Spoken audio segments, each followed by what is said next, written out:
ګل فروشو کې ډبرې خرڅوم د امن ښار کې ناست یم او زغرې خرڅوم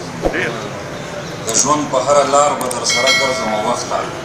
ته ساندې خرڅوه زه به سندرې خرڅوم قسم دی چې بلها را باندې ګران یې خو جانانه ته سپین لکه شودۍ زه ګورګورې خرڅوم معیار ته ضرورت لرم اقتدار باندې پوره یم سالار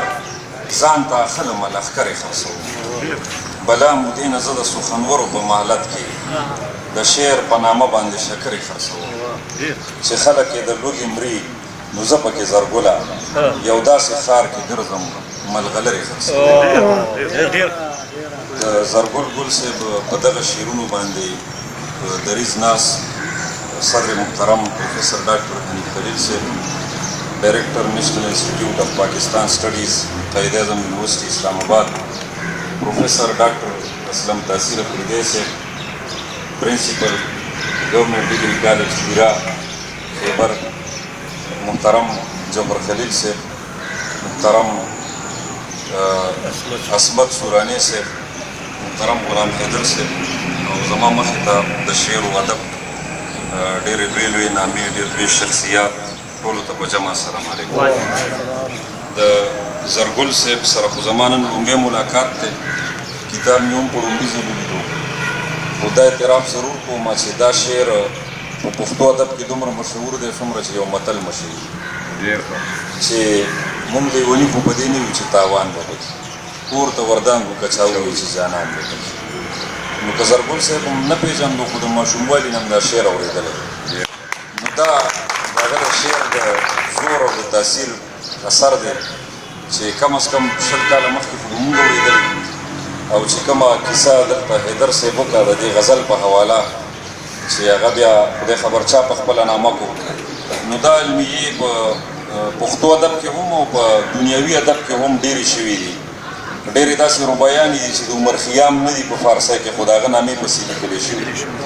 ډېر داسې شعرونه دي د رحمان بابا چې د هغه نه دي خو ولس هغه پسې چولي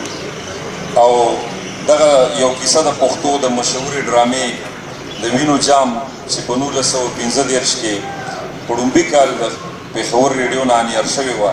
د هغې په حواله هم ده چې د هغې هم 2 دعوېدار باقاعده عدالت کې په کیس چلېدلی دی همدغه کیسه موږ د خیبر زلمي پښتو زمونږ شان دی د هغې هم ده چې د هغې هم 3 دعوېدار دي په هغې کې روایات هم شته ځینې مشران د هغې ګواه دي په هر حال دغه اوږد داستان دی لویه کیسه ده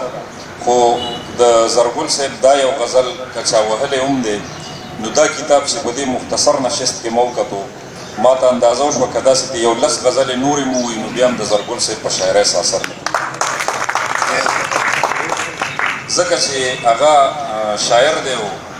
د شاعر مثال د ګلستان دی که ډېر ګلونه هم تې خلک وشو کوي په هغې کې به بیا ګلونه راټوکېږي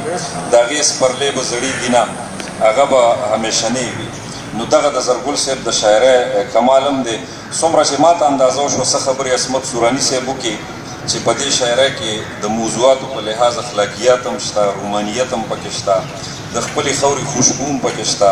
د خپل تهذیب ثقافت د خپل فولکلور د خپلو اقدارو سرک او درک هم پکې ډېر واضحه شته د سندرو خبرې هم پکې شته د ساندو هم شته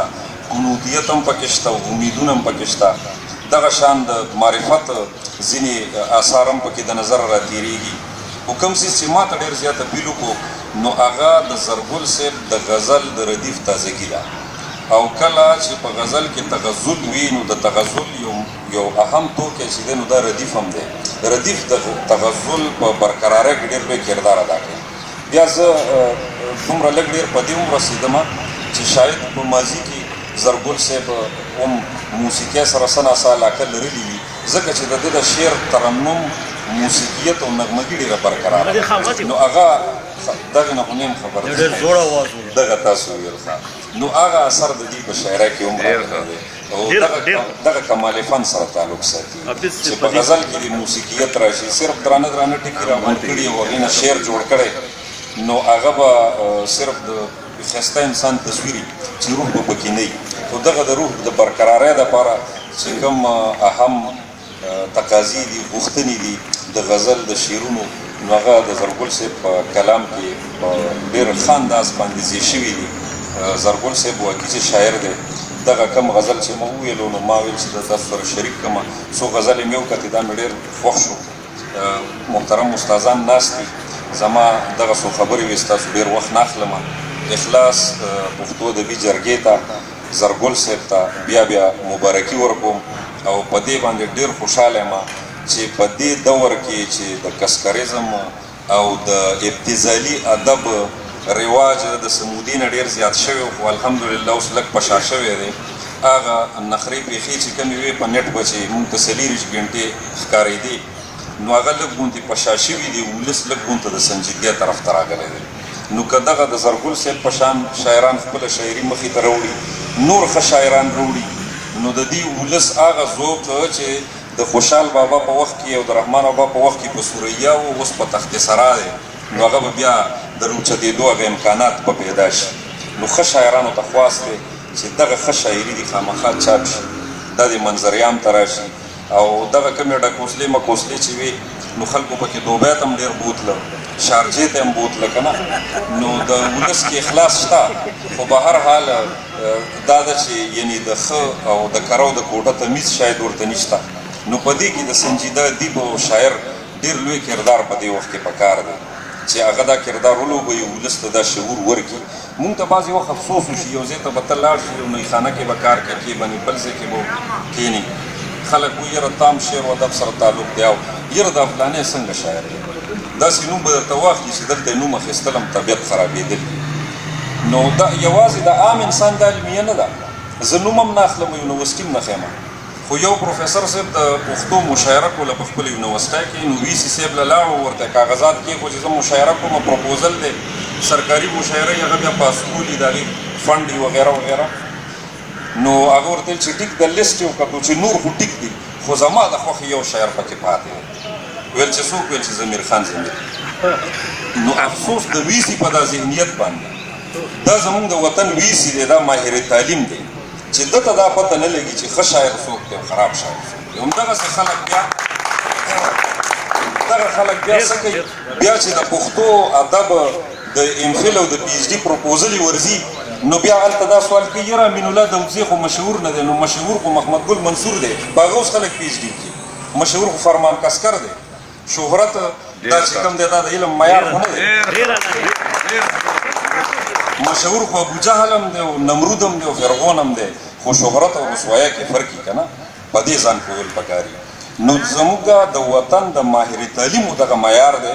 چې هغه وایي چې دا فلانی شاعر راوغواړه. نو زه په داسې ذهنیتونو افسوس یم، ځکه چې صاحب تا خو به د ساینس کتابونه هم ویلي او د فلسفې به دې هم ویلي او درسه به دې ویلي، خو چې نه دی دی ویلی نو د پښتو کتاب.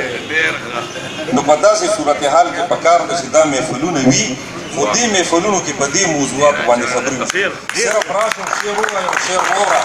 دا ضروري نه ده. ښه شاعري شوې، د خوشحال نه به څوک ښه شاعري وکړي، د رحمان بابا نه به څوک ښه وکړي، د حمید بابا نه، د کاظم خان شیدانه تر حمزه شینواري پورې د 20مې صدۍ نور ډېر لوی خلک پکار ده چې دغه شاعري ولس ته د رسولو دپاره مونږ خپل ښه کردار ادا کړو. ډېره مننه.